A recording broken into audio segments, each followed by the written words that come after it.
Assalamualaikum warahmatullahi wabarakatuh. Alhamdulillahirabbil alamin wa bihi nasta'in ala umuri dunya waddin. Sayyidina wa maulana Muhammadin wa ala alihi wa sahbihi ajmain. Rabbi shrah li sadri wa yassir li amri wahlul 'uqdatam min lisani yafqahu qawli amin. Pemirsa Masjid TV, para penonton, sahabat ngopi dan pendengar RDI dimanapun Anda berada. Pertama-tama mari kita panjatkan syukur kita kehadirat Allah Subhanahu wa taala, yang mana pada kesempatan kali ini kita bisa bersua kembali di acara ngopi ngaji online perkara Islam. Kedua kalinya sholawat dan salam semoga tercurahkan kepada Nabi Agung kita Nabi Muhammad SAW. Semoga mahabbah kita kepada baginda Rasul dapat memberikan kemudahan hidup di dunia dan kelak di yaumil qiyamah kita mendapatkan syafaatnya. Amin amin ya rabbal alamin. Pemirsa Masjid TV, para penonton, sahabat ngopi dan pendengar Radio Dais dimanapun Anda berada, alhamdulillah kita kembali di acara ngopi ngaji online perkara Islam. Dan seperti biasa di ngopi kali ini kita ditemani oleh sahabat ngopi saya. Ini ada Mas Aldi. Assalamualaikum Mas Aldi. Waalaikumsalam warahmatullahi wabarakatuh. Kabari pripun Mas? Alhamdulillah baik Mas Anis. Baik ya. Mas Anis gimana kabarnya? Alhamdulillah baik. Juga. Nah Mas Aldi, ini kita sudah sampai di episode yang ke 155. Yeah. Nah pada episode kali ini kira-kira kita mau bahas apa nih? Ya ini kan mungkin nanti kita kan juga akan mengalami tahun baru kan Mas Anis. Ini Kita akan akhir tahun ya ini ya. Akhir tahun. Mungkin kita akan membahas tentang sesuatu yang mungkin sering jadi pembahasan ketika tahun baru Mas Anis, yaitu tentang harapan dan juga akhirnya tahun baru. Nah. dan juga perubahan. Kan di situ ada perubahan tahun juga kan Mas Anis. Dan di situ apakah kita itu hanya tahunnya aja yang berubah tapi diri kita tidak atau bagaimana gitu. Jadi kita nanti bahas tentang bagaimana kita bisa menyikapi tahun baru dengan baik itu ya. Kan minimal kan tahun sebelumnya itu atau tahun baru itu lebih baik dari tahun sebelumnya kan gitu. Ya, karena kan itu anjuran Nabi seperti itu. Nah, tapi kadang gini Mas Aldi, di tahun baru itu kan kita sebenarnya tahun lama itu kita punya goal atau punya harapan yang harapan itu terkadang juga masih belum terpenuhi atau tercapai gitu kan. Itu kira-kira apakah di tahun baru ini nanti bisa seperti yang kita harapkan, artinya harapan itu tercapai atau gimana itu Mas Aldi? Makanya kan kita juga harus ada perubahan tadi kan, introspeksi diri kita, kira-kira kenapa kok yang sebelumnya itu nggak tercapai. Misal Mas Anis tahun 2023 pernah ada harapan pengen apa? Pengen beli rumah gitu ya? Pengen nyalon mungkin. Oh nyalon. Nyalon mertua apa mantu. Ternyata belum terjadi. Ternyata belum terjadi ya. Mungkin di tahun 2024 bisa terjadi kan gitu. Ya, kan kita juga perlu introspeksi diri, kira-kira yang salah apa gitu Mas.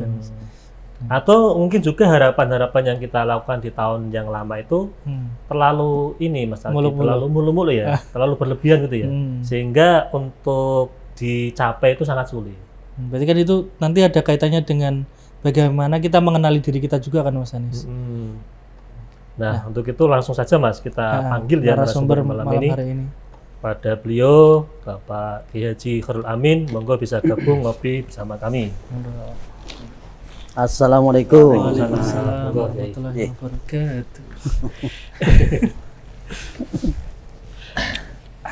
Pak Yai kabar sehat? Alhamdulillah kabar sehat dan selalu semangat insya Allah. Alhamdulillah, ini malah lebih semangat dari kita ini Mas. Nah ini akhir tahun sudah ada liburan Yai? Kemana? Ya beberapa kali kita atau liburan jangan-jangan ngisi itu liburan Yai? Ya ngiras-ngirus. Ngiras-ngirus ya beberapa hari yang lalu kita ke Sragen juga sekaligus kita ngiras-ngirus main ya, di samping dakwah kita silaturahim di teman lama dan juga kita sedikit healing seperti itu, sehingga ada dua yang kita dapatkan ya, dakwahnya tetap lanjut. Alhamdulillah terhibur juga dengan adanya liburan yang walaupun hanya beberapa hari itu insya Allah semuanya bisa dikondisikan. Alhamdulillah. Nah, Yai, ini tadi Mas Aldi saya ngobrol tentang bagaimana menyikapi tahun baru. Kan mungkin dari kita itu banyak harapan tapi belum tercapai. Atau sudah tercapai tapi tidak sesuai dengan apa yang sudah menjadi harapan itu kan. Itu gimana ya? Iya, baik. Jadi setiap tahun itu siapapun kita itu punya target ya. kita kan punya target harian, mingguan, bulanan, tahunan gitu ya. Nah, Kayak target organisasi yang sih. ya target harian itu ya tentunya bagaimana mencapai hari ini itu lebih baik daripada hari kemarin. Dalam urusan apapun ya, masalah mungkin pendidikan, ekonomi, sosial, kemasyarakatan. Yang lebih penting adalah dalam hal ibadah. Ya, hitungannya itu adalah harian karena 5 waktu sholat kita kerjakan adalah kurunnya adalah durasinya adalah harian.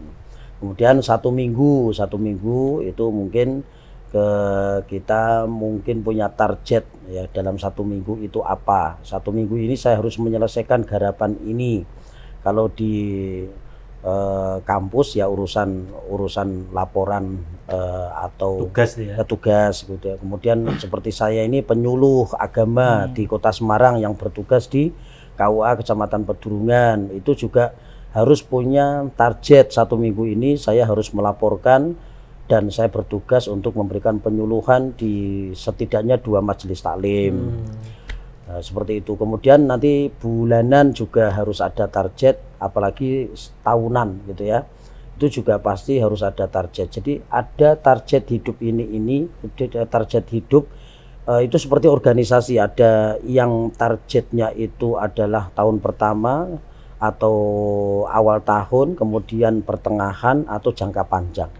Kan seperti itu. Ya, hidup pun juga seperti itu. Jangka panjangnya ya bagaimana kita di ujungnya nanti bisa husnul khotimah.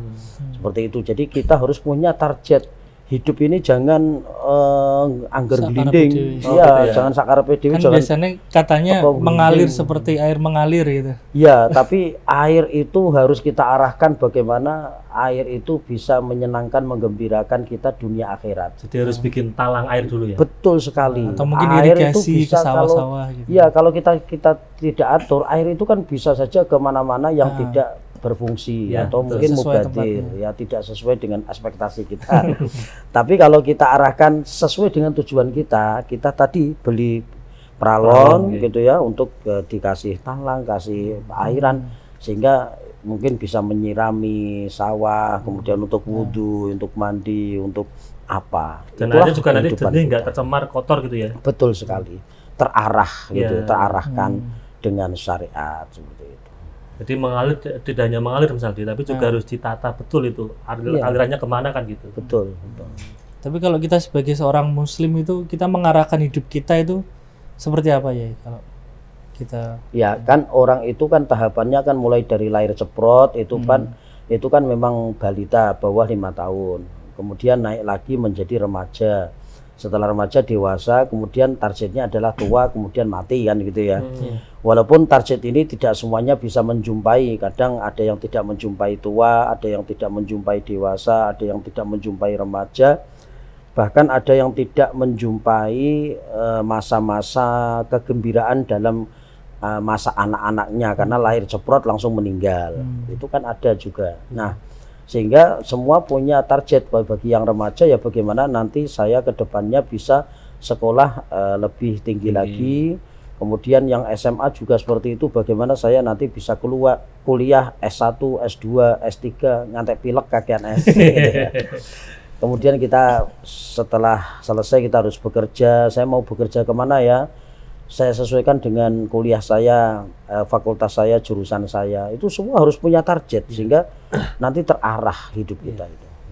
Tapi permasalahannya sekarang itu, kalau kita punya target, harapan, itu kadang kita itu mungkin sudah punya ekspektasi, kita pengen ini, pengen itu, tapi ternyata ketika berjalan kita jadi nggak fokus. Nah, yang menyebabkan kita nggak fokus itu biasanya apa gitu? Kan kayak misal kita ngopi setiap Selasa itu kan, kalau misalnya ada bolongnya itu kan juga nggak fokus kan berarti kan? Ya, jadi nggak istiqomah tuh ya targetnya gitu. Ya, memang tidak ada manusia yang sempurna gitu ya.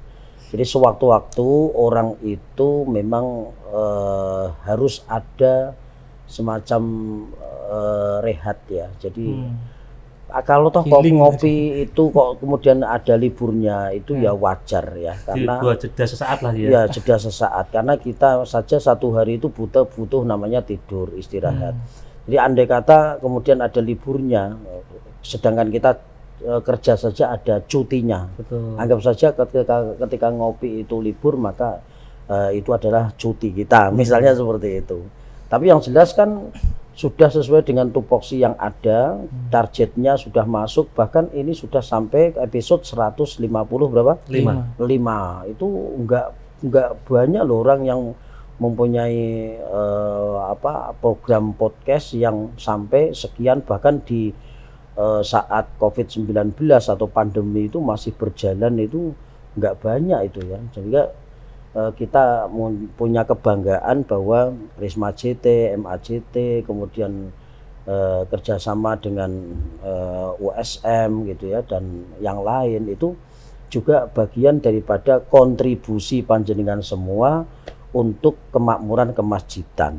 Walaupun kan mungkin sukses-nya. harapan-harapan yang lain mungkin kita pengen pengembangan kan ada sebagian yang belum tercapai Mas Hadi. Ya, kalau belum tercapai maka masuk saja ke program pertengahan atau program jangka tengah. Ya, jangka tengah, kemudian nanti akan ada jangka panjang.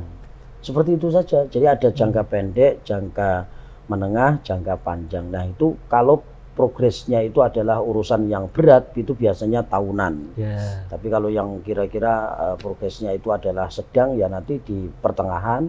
Kalau yang setiap Selasa malam Rabu kita tayangkan, kita podcast ini ya karena memang itu program rutin bagi istilahnya itu adalah makanan primer kita. Jadi sudah menjadi rutinitas kita. Jadi jangan merasa bahwa kita itu sebetulnya sudah berkontribusi tapi merasa nggak pede atau minder, saya kok belum bisa istiqomah dan sebagainya.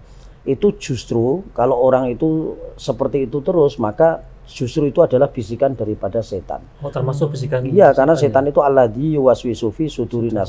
Seakan-akan ketika Allah berikan nikmat anugerah kepada kita yang sedemikian banyaknya, itu ternyata kita masih mengeluh. Wah, saya kok belum bisa istiqomah dan sebagainya. Ya kalau memang sebelumnya itu tidak ngapa-ngapain ya bolehlah kita.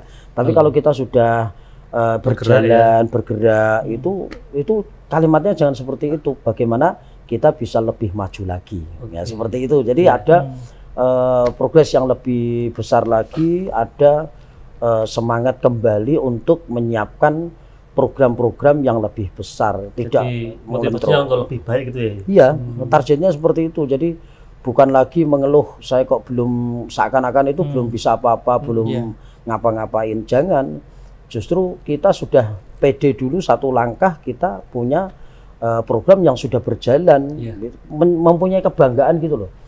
Saya punya guru Mbah Yai Mu'in Al-Hafidh ya, Wat Perahu, itu ahlul Quran itu. Itu kalau pesan sama santrinya itu, beliau menyampaikan orang yang hafidul Quran, yang ahlul Quran itu harus pede ya, harus merasa bahwa dia itu diberikan oleh Allah bendera yaitu Al-Qur'anul Karim untuk mengemban menjadi pengarep gitu ya. Menjadi pengarep. Jadi seperti Gus Bahak kalau menyampaikan kalau di apotek saja tertulis apotek misalnya bidan ahli apa, pijat ahli apa gitu. Kenapa orang yang ahli fikih misalnya sudah bisa membaca Fathul Qorib misalnya ahli fikih, sedangkan kalimat bab sholat itu guyonan sebetulnya. Jadi misalnya kok menerima konsultasi fikih itu. Kalau memang mau diterapkan itu sebetulnya ya bagus saja. Cuman kalau mau dipraktekin ya awal-awalnya kalau perdana pastinya lucu gitu ya. Karena sudah banyak masjid kemudian majelis taklim yang tentunya kalau di situ ada pengajian itu adalah tempat di mana kita bertanya. Mimbar ini, masjid, majelis seperti ini juga bagian daripada tempat untuk bertanya. Sehingga tidak usah bikin plang, flyer yang ada itu termasuk bagian daripada plang yang seperti para bidan itu dibikin. Jadi tidak harus secara fisik papan nama tidak harus secara fisik karena sekarang kan di era digital sehingga pengembangannya itu lewat flyer-flyer yang ada, juga termasuk di media-media elektronik, di stasiun televisi, lewat podcast, YouTube, Facebook dan sebagainya, termasuk radio di relay atau kemudian disiarkan ulang.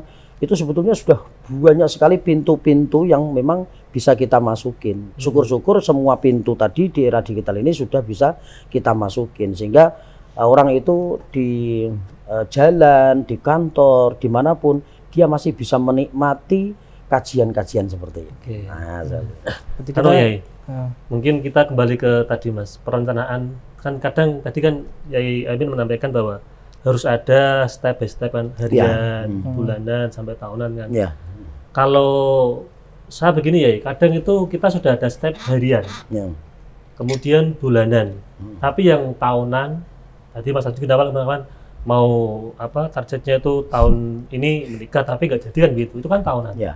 Itu terkadang juga lalai ya, itu gimana ya? Ya, jadi sebetulnya tidak selalu yang tahunan itu setiap 1 tahun sekali.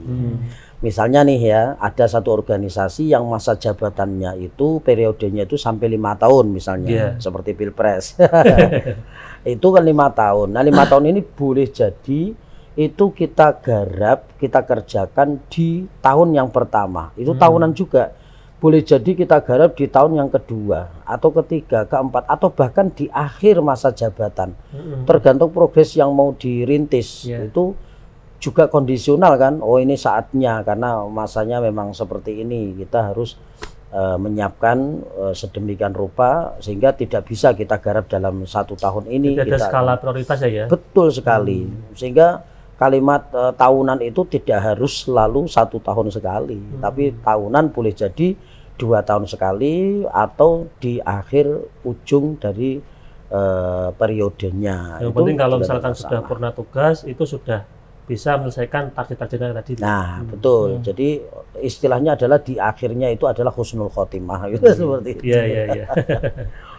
Nah, tadi menyikapi tentang perubahan zaman kayak tadi ada sekarang zaman digital dan lain sebagainya. Itu kan berarti kan kehidupan kita kan dinamis ya, Ya. maksudnya berubah terus. Nah itu terkadang kita itu nggak sadar nih kalau kehidupan berubah tapi kita jadi nggak berubah. Jadi kayak mungkin kolot gitu loh Mas Anis. Kita nggak mau sama teknologi seperti itu. Nah itu bagaimana kita menyikapi agar kita itu bisa dinamis juga itu loh diri kita ya, Ya. mampu berubah. Jadi sebetulnya kita ini kan namanya juga manusia ya. Itu punya target itu dalam kehidupan kita itu pokoknya Robbana atina fid dunya hasanah wa fil akhirati hasanah. Dunia akhirat ingin mendapatkan keselamatan kan seperti itu. Sehingga ketika kita hari ini sudah lebih baik daripada kemarin gitu ya. Itu ya sudah itu kita masuk dalam kategori orang yang dikategorikan robihun, yaitu orang yang beruntung. Kan Rasulullah juga menyampaikan mangkana yaumuhu khairum min amsihi fahuwa robihun. Barang siapa yang hari ini lebih baik daripada kemarin maka dia orang yang beruntung. Mangkana yaumuhu sama itu ya. Barang siapa yang hari ini sama dengan yang kemarin gitu ya.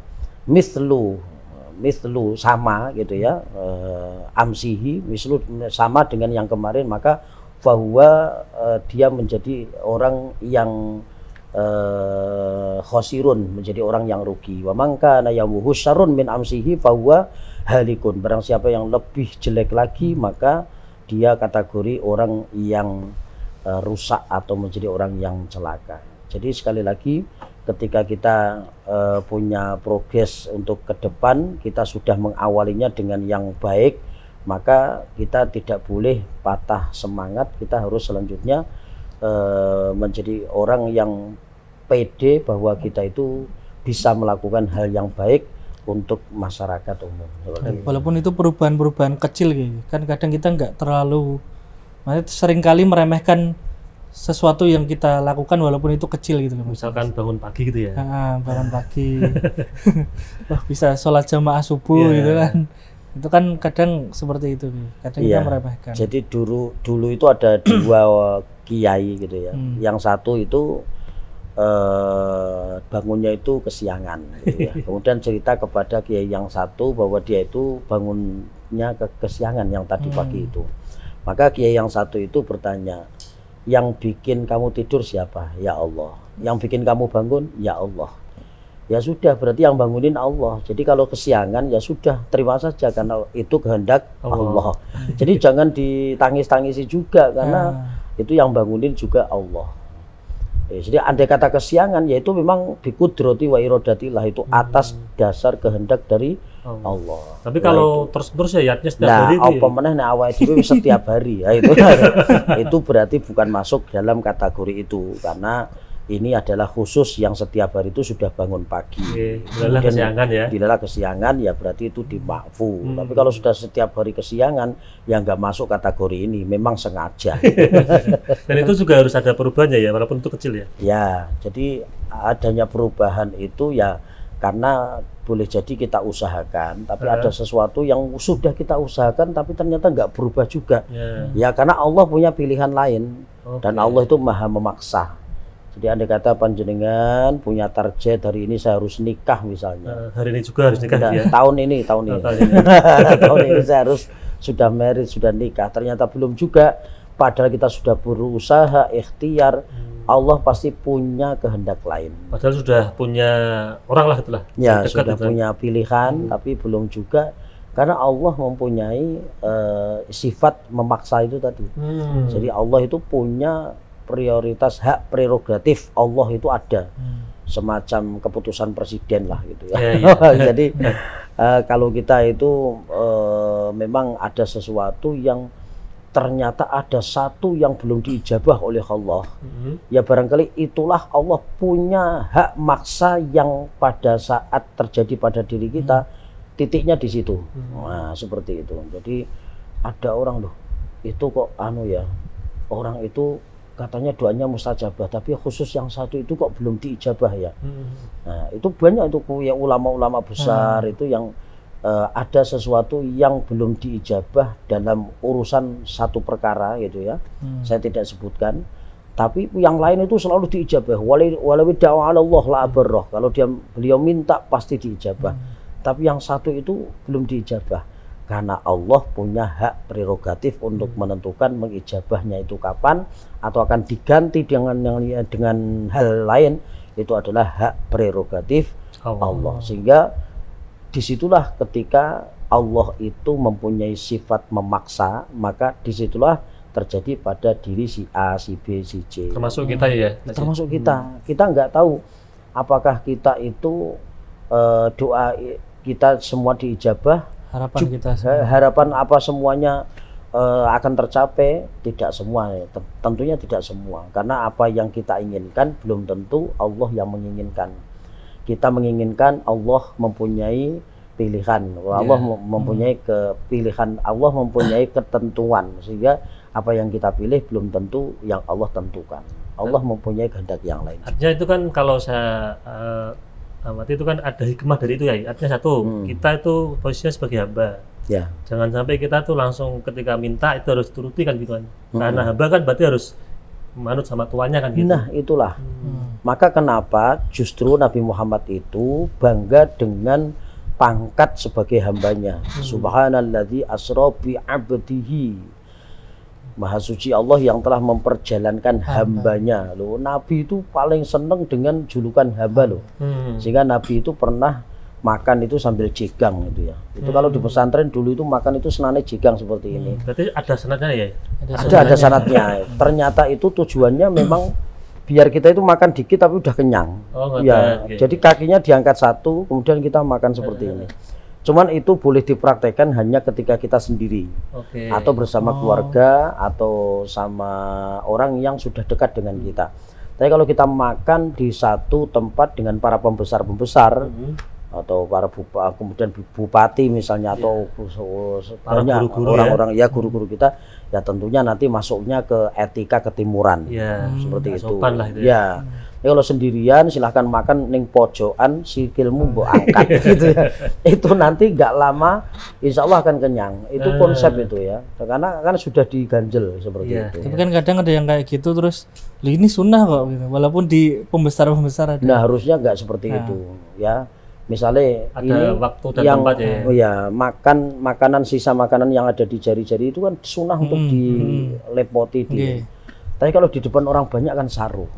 Jadi ada masuk ke kategori ini, ada ketimuran, etika. Nah, sehingga ketika kita punya satu tradisi yang memang hubungannya dengan syariat, Ya tentunya syariat itu bagaimana tradisi itu menyesuaikan syariatnya, tapi syariat juga bisa diterapkan pada waktu dan tempat tertentu. Seperti itu. Kalau tradisinya sini tuh ngopi dulu ya mungkin. Oh ya, boleh ya. Monggo ya, ngopi ya. Iya. Nah, sekarang kalau kita ngomong tentang harapan atau perencanaan terhadap diri manusia itu kan ketika kita sudah benar-benar berusaha maksimal, tapi delala hasilnya juga itu nggak sesuai atau gagal, itu cara menyikapinya biar tetap kita bisa tadi menjadi hamba yang baik bagaimana? Ya, orang mengatakan kegagalan itu adalah keberhasilan yang tertunda. Kan seperti itu. Jadi ya jangan nervous, jangan patah hati, kemudian putus asa. Wala tayasu mir rohillah. Janganlah kamu berputus asa dalam rahmatnya Allah. Jadi yang Allah berikan kepada kita rahmat itu kita syukuri, nanti Allah akan tambah itu dengan boleh jadi bisa jadi diganti atau kemudian ditunda ya. Itu yang penting kita sudah memberikan kontribusi yang terbaik, baik itu untuk kita, keluarga kita, untuk bangsa ini juga. Sehingga apapun yang kita kerjakan kalau sudah mulai dari awal, sudah perdana mulai, ya jangan disesali karena pasti akan tercatat ya. Kebaikan kita itu akan tercatat dan itu tidak akan dihapus oleh Allah asal kita ikhlas. Tidak akan pernah dialpakan ya. Ya kecuali kalau kita ungkit-ungkit kemudian menjadikan riya, sum'ah ya. Itu maka boleh jadi seperti tabungan itu belum sampai di akhirat tapi kita sudah mengambil tabungan itu. Jadi orang yang tidak ikhlas kemudian memberi dengan diungkit-ungkit, kan ada ayatnya la tubtilu shadaqatikum bil manni wal adha. Janganlah kamu memberi kepada seseorang kemudian dengan cara mengungkit dan menyakitkan. Nah, ternyata diungkit di dunia gitu ya, itu maka bisa menghapus daripada amaliyah kita. Atau kita ingin dipuji gitu ya, nanti setelah dipuji kita nggak taubat sampai mati, ya sudah ibaratnya itu sudah kita unduh. Ketika di akhirat minta, ya Allah dulu saya pernah seperti ini, ya ada catatannya, tapi sudah kamu ambil fadilahnya, keutamaannya, pahalanya ketika kamu di dunia. Sekarang di akhirat sudah tidak ada lagi. Nah ini berarti, kan rugi. Berarti kayak teman saya tuh ngasih barang ini barang itu ke mantan itu juga harus ikhlas ya. Jangan sampai kemudian diminta lagi karena putus dan sebagainya. Ya itu makanya kalau belum jadi istri atau belum suami istri itu ya jangan berlebihan. Jangan berlebihan. Kemarin ada loh yang ngasih laptop kemudian putus langsung diminta lagi. Cerita langsung sama saya. Ini rata dudoke kuatirin tonggomu. Oke ya, tadi kan gagal sekali. Kalau gagal berkali-kali itu apakah termasuk bagian dari kita itu sebuah ujian atau cobaan atau bagaimana? Ya, mungkin juga perlu introspeksi diri dari kalau gagal berkali-kali itu namanya tidak sesuai dengan ini ya keahliannya. Jadi kalau tidak bidangnya gitu ya? Ya tidak bidangnya. Misalnya saya ini bidangnya dalam urusan bisnis dagang misalnya, kemudian saya suruh ngajar, tentunya nggak lama pasti nggak betah gitu ya. Atau saya sebagai seorang pengajar bukan pebisnis, kemudian saya dagang, kemudian saya ngutang, kemudian wah nanti akan porak-poranda. Kenapa? Karena tidak punya ilmu perbisnisan atau urusan ilmu ekonomi gitu ya.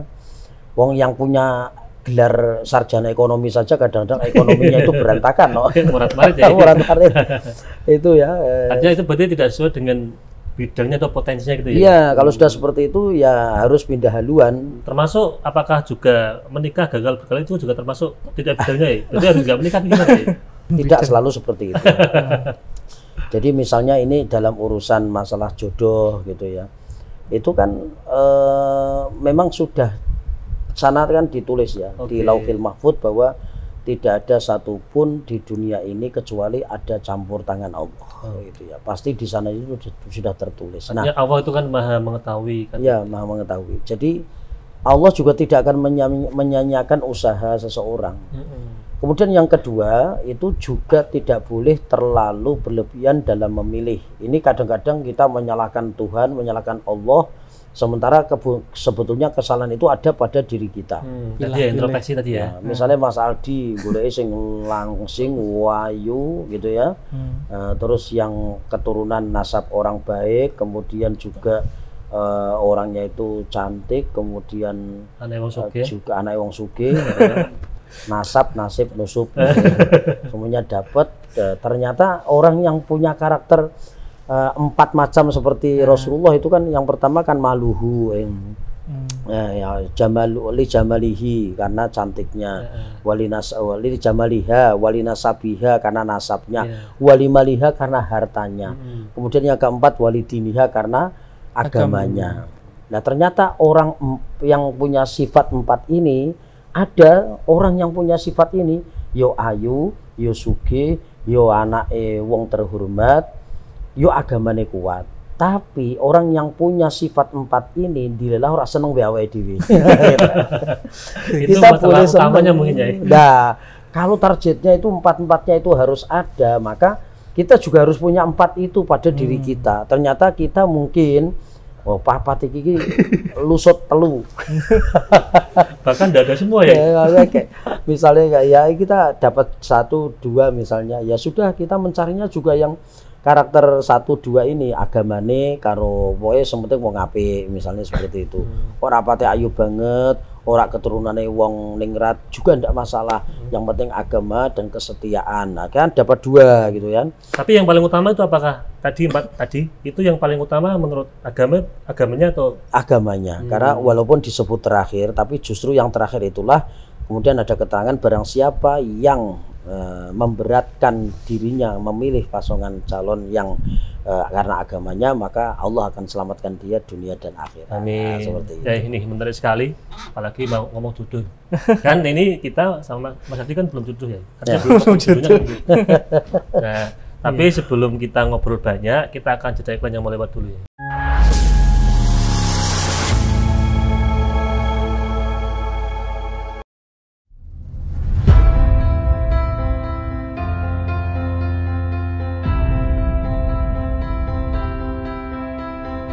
Masjid Agung Jawa Tengah kini hadir dengan berbagai pelayanan dan fasilitas yang membanggakan. Berdiri di pusat bumi Jawa Tengah, masjid ini semakin kokoh menciarkan ajaran agama Islam, tidak hanya di kancah lokal dan nasional, tapi juga internasional.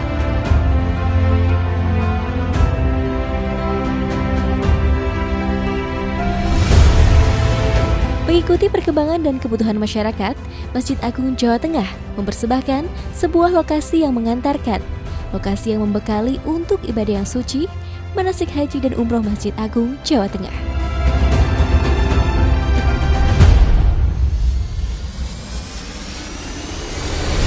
Dilengkapi replika bangunan Ka'bah, Bukit Safa dan Marwah, beserta area manasik yang luas, maka lokasi ini tepat untuk menjadi pilihan Anda melakukan proses manasik sebelum melaksanakan ibadah yang suci.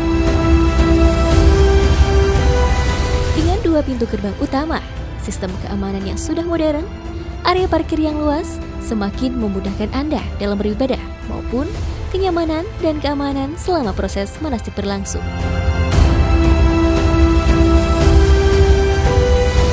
Hal penting lainnya adalah kemudahan akses untuk penginapan Hotel Geraha Agung, akses oleh-oleh Semarangan dan Jawa Tengah, tempat beribadah yang nyaman, juga akses wisata kota Semarang untuk sekedar memanjakan mata, menikmati hamparan kota dari atas menara.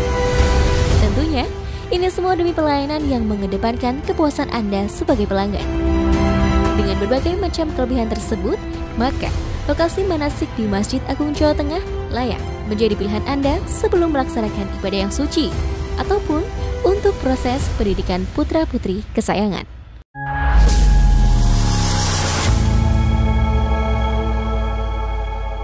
Pemirsa Masjid TV, para penonton, sahabat ngopi, dan pendengar Radio Dai dimanapun Anda berada, kita kembali lagi bersama kami di acara ngopi ngaji online perkara Islam ini bersama Ustadz Khairul Amin dan Mas Aldi. Nah, Ustadz atau Pak Yai, tadi bicara tentang kita bagaimana bisa resolusi Ya, resolusi tahun baru ya. Tahun baru gitu ya. Nah, kira-kira Akan kita target lakukan. kita itu sebenarnya apa ya untuk kehidupan kita ini? Dan kemudian ke depan sudah tahun baru itu harus bagaimana? Ya. Jadi tambahnya umur kita itu sebetulnya kan semakin dekatnya ajal kita. Jadi tidak ada sesuatu yang lebih baik kecuali meningkatkan amal ibadah. Nah, ibadah itu kan luas, termasuk ya ibadah mahdhoh, sholat, puasa, itu mahdhoh khusus gitu ya. Itu yang rutinitas kita lakukan tiap hari. Kemudian ada yang ghairu mahdhoh, yang program-program kita itu yang di luar yang khusus tadi itu kan namanya ibadah umum, termasuk bikin seperti ini acara ini kan beribadah ini. Termasuk ini ghairu mahdhoh ya? Iya, ghairu mahdhoh. Jadi ibadah yang sifatnya umum itu disebut ghairu mahdhoh. Nah, itu peraturannya kan diserahkan kepada kita. Mau hari apa, siapa ustadznya, materinya apa, hidangannya apa, gitu ya. Itu terserah kita. Sehingga kita bisa buat target di tahun 2024 nanti itu nanti harus lebih baik daripada 2023 dalam urusan-urusan kepuasan untuk melayani di masyarakat atau para pendengar. Itu seperti itu saja. Jadi yang sudah berjalan itu bukan berarti kemudian semuanya secara total sub-subnya harus kita tingkatkan, tidak. Jadi misalnya salah satu yang kita tingkatkan itu kan sudah lebih baik daripada sebelumnya. Jadi jangan dimaknai mentah ini ya. Jadi wah, saya kok masih sama ya gitu sama seperti yang 2023. Pasti saya yakin ada perubahan. Karena setiap tahun itu manusia itu diberikan kekuatan oleh Allah untuk merubah. Watilkal ayyamul nudawiluha bainan nas. Pada hari itu kami putar roda kehidupan manusia. Tidak mungkin dia di bawah terus, ada kalanya dia di tengah, ada kalanya dia itu harusnya di atas. Tergantung ikhtiar dan doa kita juga. Sehingga sekali lagi jangan sampai kita melempem, kemudian kita nggak pede. Ya, kita harus percaya diri bahwa kita itu memang sudah berkontribusi, sehingga peningkatannya itu dalam sub-sub tertentu misalnya. Ya. Jadi tidak ada yang perlu ditingkatkan kecuali adalah urusan ibadah, karena ibadah itu mempengaruhi daripada akhir dari ketika kita hidup ini, sehingga Allah katakan saatnya kamu kembali itu dalam keadaan husnul khotimah karena kita sudah selalu meningkatkan ibadah kita. Yang ditingkatkan ibadahnya ya Mas Hadi, bukan target-target lain yang sifatnya itu duniawi gitu ya? Itu ya, cuman juga boleh? Ya boleh itu. Cuman jangan melebihi daripada level ibadah kita. Jadi misalnya kita kerjanya lebih tekun, lebih giat, gajinya lebih tinggi, kemudian kita bisa beli ini dan itu kan secara urusan dunia kan lebih meningkat gitu ya. Tapi ternyata ibadahnya ngedrop, ya itu berarti dia tidak masuk kategori khairum min amsihi. Dalam urusan ibadah, dalam urusan akhirat dia jeblok ternyata. Nah, dalam urusan dunia Allah tidak melihat itu gitu ya. Innallaha la yanzuru ila suwarikum wa amwalikum walakin yanzuru ila qulubikum wa a'malikum. Yang dilihat itu bukan hartanya, pangkat dan jabatannya, tapi adalah ila qulubikum wa a'malikum. Jadi hati kita dan amal perbuatan kita. Ujung-ujungnya kan ya amal soleh kita, ujung-ujungnya kan urusan akhirat kan seperti itu. Nah, tadi terkait harapan dan perubahan Gaji. Itu kan mungkin kalau di perpolitikan kita bisa itu kan ada yang namanya visi misi gitu kan. Ya. Nah, itu kan di beberapa calon itu mungkin punya visi dan misinya. Nah, kita itu di tahun yang akan datang itu misal visi dan misi itu terkadang itu kita nggak balance dengan kemampuan diri kita tadi ya. Nah, cuman kan sekarang di dunia media yang berkembang seperti saat ini kita kayak seakan-akan dituntut untuk bisa apa saja gitu. Kayak saya misalnya di dunia digital itu ternyata kita dituntut untuk bisa misal mengelola website, terus megang kamera dan lain sebagainya. Itu kan jadi kita kayak mengeksplor banyak kan lah. Itu kan kayak seakan-akan keahliannya terbagi-bagi itu. Nah, itu bagaimana? Iya, betul sekali. Sehingga ketika hidup itu punya visi dan misi itu pasti punya target. Target yang kita lakukan itu ya berawal dari visi dan misi kita.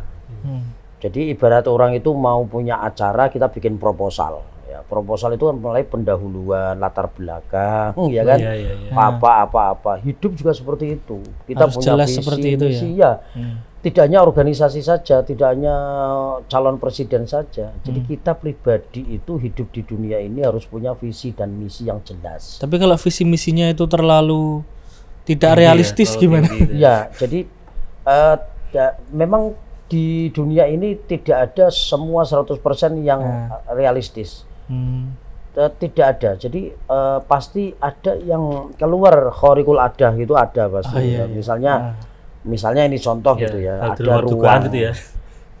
Hal di luar dugaan kita tapi terjadi itu kan pasti itu ada. Ya, di luar dugaan kita ternyata terjadi, kan ngageti gitu ya. Ora podo karo ekspektasi kita.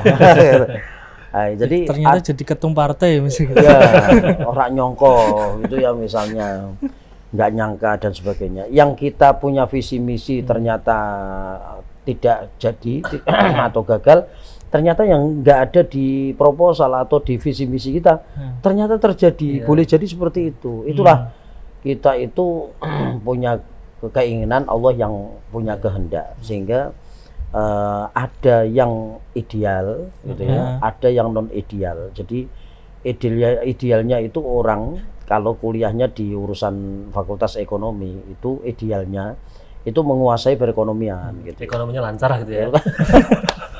Tapi ternyata kata-kata loh, jadi sarjana ekonomi ini kok murat-marit gitu ya. Tapi dia malah lancar di dalam urusan yang lain. Oh iya. Berapa banyak seorang mubalek yang menjadi daiyah, mubalik-mubalighah di masyarakat, dia ceramah kemana-mana setiap hari, tapi kuliahnya bukan di fakultas dakwah tapi syariah atau tarbiyah. Itu bahkan ada juga yang dari fakultas umum ya. Fakultas umum ada dari saya punya teman dulu waktu saya remaja, namanya Mbak Hartini, itu Qoriah, itu dari Undip gitu ya. Ngalah-ngalahke yang dari IAIN, ngalah-ngalahke dari padahal itu dari Undip. Itu kan belajarnya tiap hari urusan yang umum, tapi dalam urusan tilawah itu dia menguasai banget. Jadi tidak masalah sebetulnya kalau tidak ideal banget. Jadi misalnya jenengan kuliahnya di bidang masalah digital, masalah pendidikan agama. Kok ini terus syariah ya? tarbiyah, tapi jenengan ternyata bisa ini dan itu. Oh, itu malah nilai plus gitu ya. Malah kelebihannya ya. Punya kelebihan, termasuk kelebihan berat badan. Jadi itu malah justru adalah bagian daripada bonus, Mas. Dan jenengan misalnya kuliah di tarbiyah, urusannya pendidikan, kudune jadi guru, tapi malah ngurusi kamera. Malah ngurusi urusan-urusan masalah podcast, digital dan sebagainya. Itu justru malah bonus. Jadi pendidikan agamanya sudah terpasang, terpatri, punya pondasi yang kuat, tapi kemudian dapat bonus bisa ngurusi ini dan itu malah bagus. Nilai tambahan, ada nilai tambahan gitu ya. Itu yang perlu disyukuri. Maka karena panjenengan sudah kuliah kemudian ikhlas untuk menimba ilmu, Allah tambahkan sebagai rasa syukurmu, Allah tambahkan nikmat kepadamu bisa ini dan itu lah, seperti itu. Sekarang kalau misalkan gini, tadi kan ada nasihat kita yang paling benar adalah ibadah kan. Ibadah ada dua, ada makhdhah yang wajib dan yang tidak wajib. Ya. Nah terkadang ada orang begini ya, pokoknya aku rapat apa-apa sementing bantu wong dia. Yang penting tadi membantu kepada orang lain dengan cara uangnya atau hartanya, itu gimana ya? Apakah juga itu termasuk bagian dari targetnya terpenuhi atau gimana? Ada orang itu yang puas karena justru orang lain yang bahagia. Kita walau kana bihim khososoh gitu ya. Jadi dulu itu ada seorang sahabat itu yang menerima tamu, sementara di rumah itu tidak ada apa-apa. Hanya sepotong roti yang sebetulnya itu untuk sarapan besok gitu ya. Untuk sarapan besok satu keluarga, sepotong roti untuk bersama keluarga besoknya itu ya. Ternyata ada tamu. Dulu itu kalau ada orang musafir itu benar-benar kehabisan bekal, benar-benar kehabisan kelaparan bener gitu ya. Maka musafir sekarang sama yang dulu itu sebetulnya jauh banget gitu ya. Sekarang kalau orang musafir kalau dia itu bawa duit misalnya, itu kan warung-warung di mana-mana ada gitu ya, supermarket, minimarket di mana-mana ada. Kalau dulu meter. itu orang jualan itu jauh banget, kalau nggak di pasar nggak ada orang jualan. Padahal pasar itu ada jam-jamnya kan. Jadi kalau orang musafir ngelewatin pasar yang sudah tutup, ya sudah, dia lapar-lapar banget, haus-haus banget. Jadi dulu hal biasa ketika bertamu kepada Iya, orang gitu ya. maka Warga kan lokal. targetnya itu boleh bertamu 3 hari. Itu karena apa? Karena 3 hari itu biar dia itu di sana disenengke sama yang ditampung ya, sama Mandi-mandi yang, dulu kan itu ya ya. mandi dulu, bersih-bersih, umbah-umbah ini sak garinge misalnya. Jadi musafir dulu memang diperlihatkan seperti itu. Jadi memang benar-benar membutuhkan bantuan. Nah, ketika datang ke rumah sahabat itu, karena beliau tuan rumahnya tahu bahwa ini benar-benar kelaparan, maka dihidangkan. Nah, dihidangkan ini lampunya itu etok-etoknya mati, disampluk cepet gitu ya. Akhirnya kan gelap. Itu saya sudah makan saja, tidak apa-apa. Gelap-gelap tidak apa-apa, yang penting makan. Nah, ternyata itu kalau sekarang kan piring gitu ya. Kalau dulu apa-apa pluk-plak gitu. Jadi kita itu seperti orang makan padahal nggak ada yang dimakan. Tuan rumahnya tadi itu mencontohkan seperti yuk makan bareng-bareng gitu ya. Dia itu seperti ngunyah apa padahal nggak ada yang dikunyah. Wah, kecap-kecap gitu loh. Nah, tuan rumahnya padahal nggak makan apa-apa. Tuh rotinya tadi sudah dikasihkan ke tamunya tadi, udah makan. Oh, tamunya itu karena bayangannya tuan rumahnya juga makan, maka dia lahap banget itu Ya, menikmati makanannya ya. Iya, menikmati makanannya. Kalau ini mungkin ada bulang-baling itu ada berapa ini, 5 ya? Iya, 5. Ada 5, kemudian bakpao juga 5. ada 5 gitu ya. Itu bisa satu-satu gitu ya. Tapi ternyata bulang-baling itu kan dulu kan rotinya roti Maryam itu ya. Roti Maryam itu kan besar itu ya. Iya. Ya sudah dihidangkan semua sama tamunya. Kemudian tuan rumahnya tadi itu piring tapi kosongan. Ya biar nggak ngerti kalau kosongan, lampunya dimatiin. Terus tang-tang seperti sudah selesai, kemudian lampunya dihidupin lagi. Alhamdulillah, kenyang banget. Padahal mau popo. Ada, tapi ada kepuasan. Orang itu puas ketika ada orang itu bahagia, seneng gitu ya. Nah, kemudian besoknya kemudian pulang, kemudian Allah ganti dengan ada orang nganter buah delima yang begitu banyak ke orang tadi, karena janjinya adalah Al-An'am 160, mangja abil hasanati falahu asyru amsalihha. Barang siapa yang mendatangkan satu kebaikan, maka Allah akan balas 10 kebaikan. Ini mungkin juga terjadi. Mungkin kalau di kita itu juga sering terjadi kayak gini Mas Enes, kayak misal kita udah nabung nih, terus tiba-tiba ada teman kita atau misal saudara kita yang membutuhkan. Ini kan juga seperti itu kan, kita nabung buat nikah misal. Nah, ternyata malah ada kesusahan dari keluarga kita atau apa, terus kita harus mengeluarkan uang dari situ itu juga kan. Jadi gini ya, walaupun tadi ya nabung untuk nikah, kemudian karena ada keluarga membutuhkan, uangnya tidak jadi dibuat nikah, kan gagal nikah kan, gagal targetnya itu. Tapi kan bisa membantu orang lain, itu kan termasuk kategori itu atau tidak? Wah iya, kalau seperti itu maka pahalanya berlipat-lipat. Ya mungkin bukan Walaupun berarti belum nikah loh ya. Ya, Walaupun belum nikah loh ya. iya, kalau kemudian dia punya target dia tahun itu nikah, ternyata untuk biaya yang lain itu kan dia kan mengorbankan Iya. kepentingan pribadinya untuk kepentingan orang lain. Itu kan fa'ajruhu 'alallah, itu pahalanya luar biasa di hadapan Allah. Tapi ada juga ya, kita ini kan memang tidak boleh menganiaya diri kita sendiri. Nah, itu maksud saya. Jadi gini, wala tulqu bi aidikum ila tahlukah wa ahsinu innallaha yuhibbul muhsinin.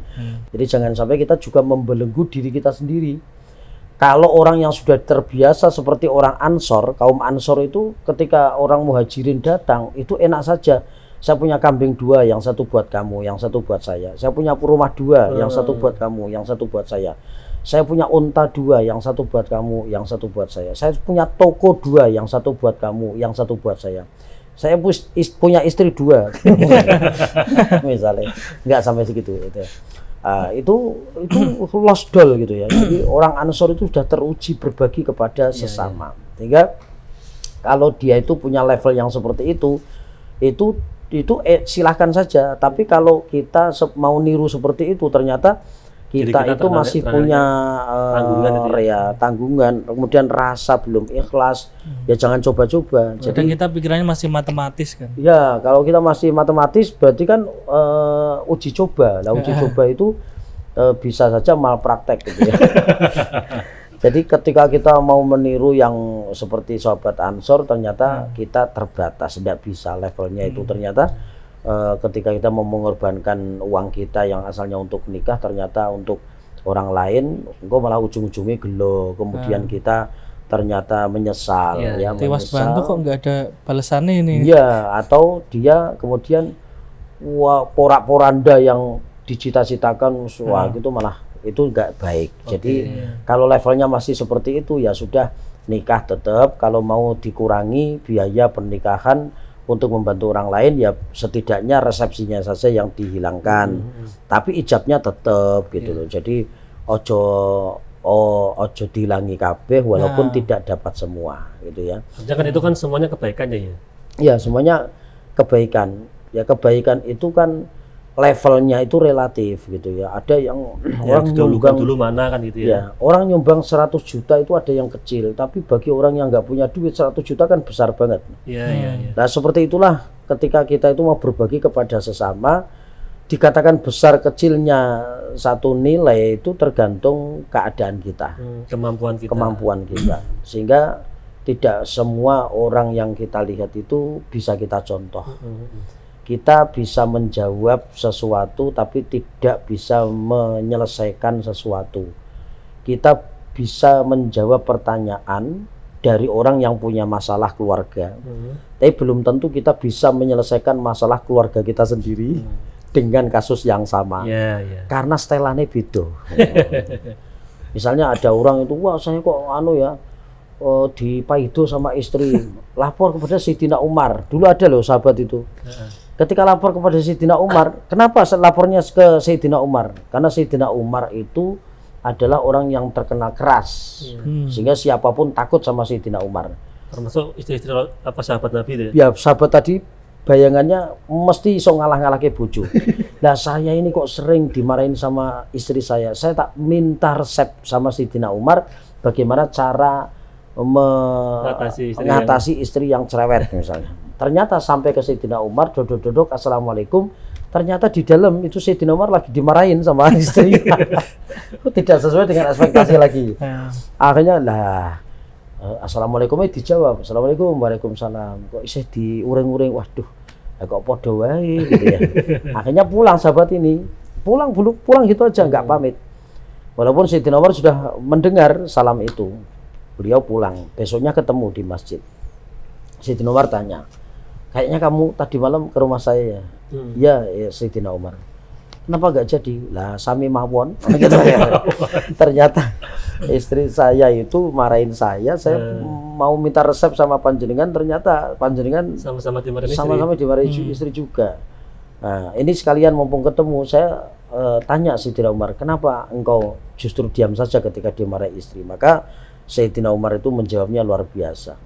Istriku yang sedang marah-marah itu karena dia sedang kecapean, sehingga kalau dibandingkan dengan lelahnya dia yang tidak ada jam kerjanya 24 jam saja seakan-akan masih kurang, dibanding dengan marah-marahnya dia dengan saya itu belum apa-apanya, belum sebanding. Dia yang ngurusi saya, mensukseskan urusan-urusan saya, kemudian dengan anak-anak saya dan sebagainya, keluarga menjadi urusan rumah tangga. Itu kalau dia itu ngomel seperti itu belum ada apa-apanya dengan capeknya dia. Loh, Sayyidina Umar yang orang kerasnya seperti itu aja bisa masih mempunyai kebijakan kesabaran yang setinggi itu. Jadi tidak semua orang itu yang keras gitu ya, di luar kemudian keras juga di dalam. Maka ada orang terus mengatakan, walah kuwi paling buantere ning jaba tok, ning ngene bojone paling mak klepek-klepek gitu. So, itu ya seperti apa ya, kisah Sayyidina Umar. Itu hal yang wajar itu ya.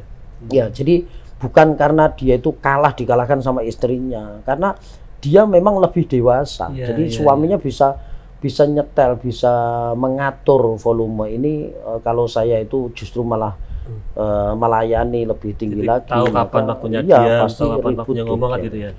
Kan banyak orang itu perceraian itu terjadi di umur pernikahan yang seumur jagung atau masih beberapa bulan, karena ketika dimarahin istrinya ada masalah keluarga, kemudian dia curhat ke temennya ngompori, mana sih wong lanang kok karo wong wedok kalah, wong lanang ngopo misalnya seperti itu ya, dia tambah panas ya, tambah terpropaganda gitu kan. Wah, akhirnya sampai rumah ngejak gelut, jak pegatan sisa. Padahal seperti ini tidak baik. Sing krungu tepuk tangan. Temennya tadi ketoknya sahabat, ketoknya teman, tapi tepuk tangan. Gitu ya. Dan tadi nggak sesuai harapan kita ketika menikah juga kan, terus malah jadi cerai. Padahal tujuan pernikahan untuk menyatukan dua sifat atau karakter yang berbeda. Namanya aja nikah, nakaha itu menyatukan, sehingga nek wis podo kenapa harus disatukan? Sing beda wae, sing beda disatukan. Bolang-baling mbek kopi gitu ya, disatukan saja. Iya kan, bolang-baling isik engko terus nglebuke kopi. Kok rada enek, ini air mineral masuk gitu.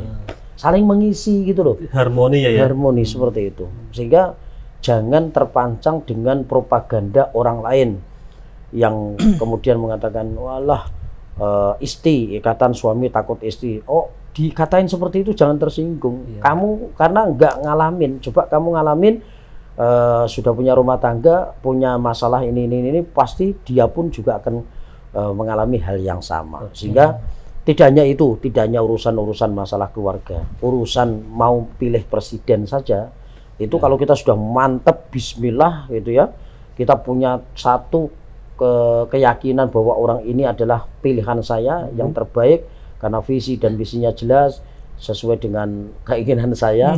Walaupun ada orang itu membobardir gitu ya, dibuang sana sini. Walaupun itu teman dekat ya. Walaupun teman dekat.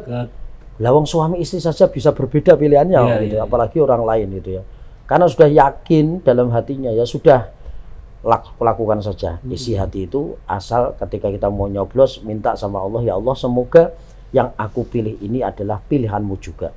Ya sudah, kita kan sudah minta sama Allah supaya mempunyai pemimpin yang adil, yang bisa memakmurkan masyarakat Indonesia. Kita sudah minta sama Allah, kemudian kita punya keyakinan orang ini, ya sudah, tidak usah dengar orang lain. Bismillah dicoblos, minta sama Allah, semoga pilihannya adalah pilihannya Allah juga.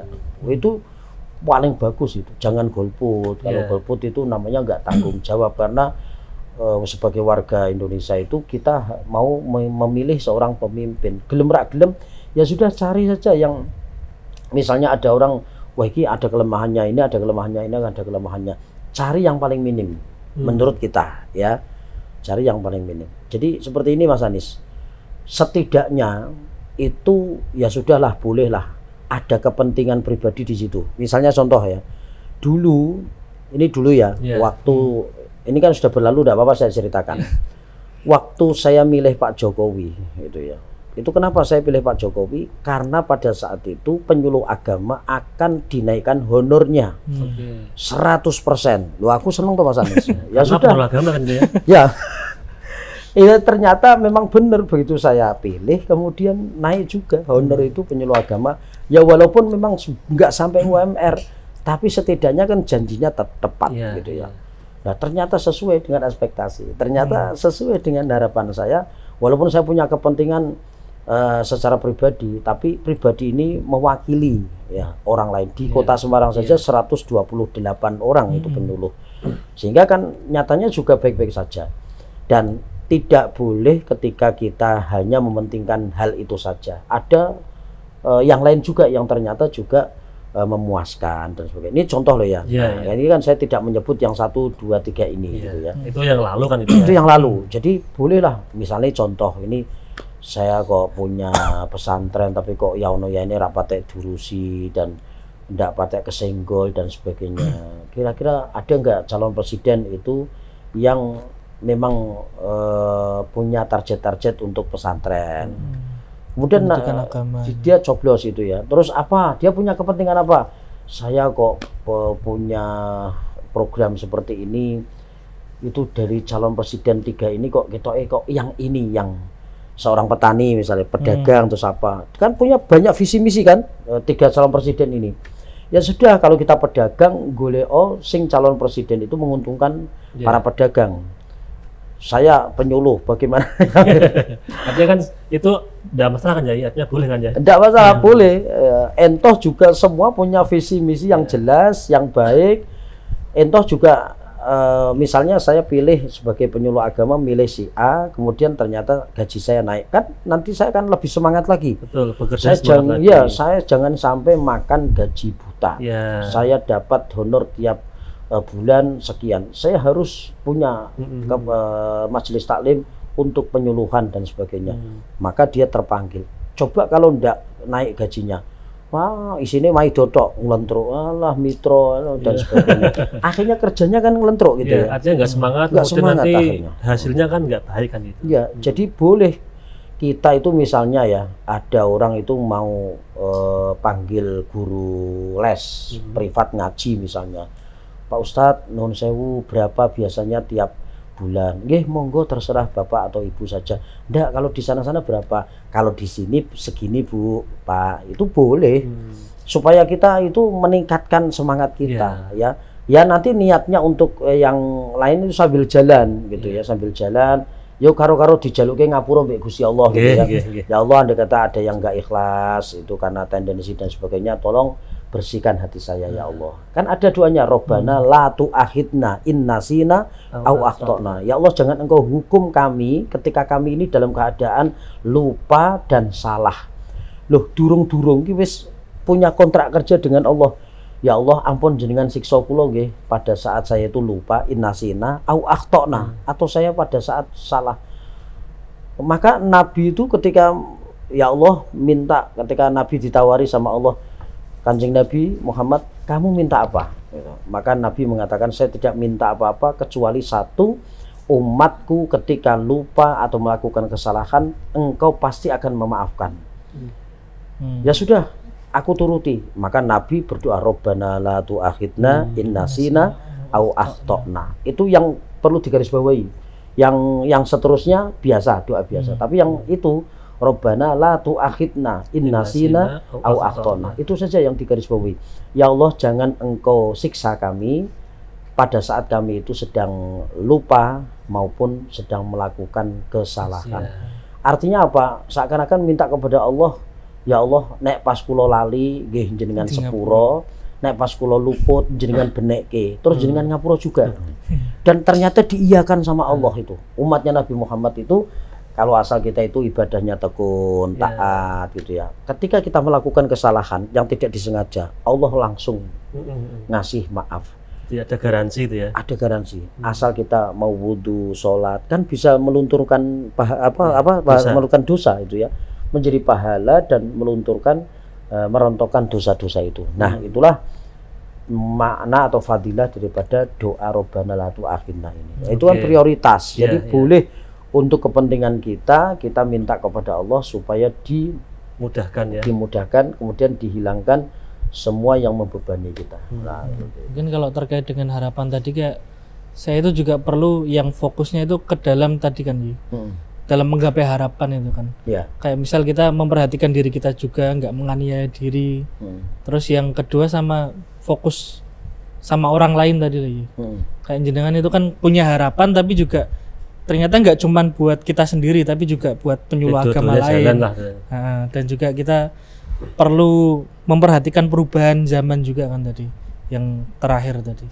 Iya, tentunya orang yang baik itu yang tidak hanya menjadikan dirinya baik, tapi juga menggeret atau menuntun orang lain juga bersama-sama dalam kebaikan. Terutama perintahnya ku angfusakum wa ahlikum naro, jagalah dirimu keluargamu dari sisa api neraka. Kemudian doa-doa kan banyak yang kami, Robbana atina, bukan ni tapi nah, itu kan berarti kita, kami itu. Jadi sebetulnya itu diperintahkannya kita itu untuk bahagia dunia akhirat tidak hanya sendirian, personel, tapi satu keluarga, satu komunitas, satu kelompok. Maka besok itu di Yaumul Qiyamah itu kan semuanya akan digiring oleh Allah itu bareng-bareng gitu ya. Wasiqal ladzina taqaw rabbahum ilal jannati zumara gitu ya.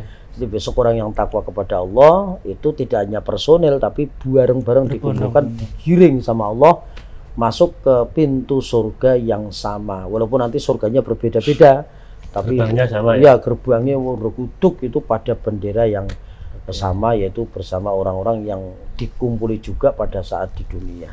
Nah, seperti itu. Ya, ini karena waktunya sudah Ya. habis, mungkin bisa ada closing statement buat para pemirsa tentang tema malam ini, harapan dan perubahan.